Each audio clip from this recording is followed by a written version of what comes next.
everybody, Sean Profera here from Mac Papers and Packaging with another Mac Nose. And let's say you just got that new equipment set up. You're ready to go, you're super excited. But you might be also a little nervous at the same time.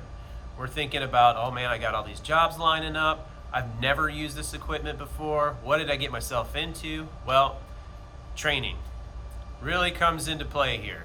So where are you going to get this from? Well, a supplier like Mac Papers offers training during and after the install. So not only are we going to come out there and set up the equipment for you, but we're going to stay there with you. We're going to run your jobs. We're going to tailor it to what you're doing. Yes, we're going to go over all the basics, but we're also going to do exactly what you need it to do and help you crawl before you start running with this. So, and you're not also left hanging there after that install. We might be there for a day or two, depending on the type of equipment that you purchase, but we're here to help after the sale.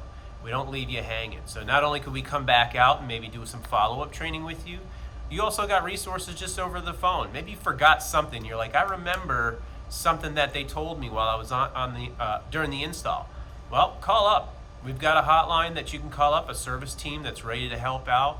We can come out there and do the follow-up training or help you over the phone. So Mac Papers and Packaging definitely doesn't leave you hanging. So definitely consider us when you're looking at your new equipment or you just need a little bit of training.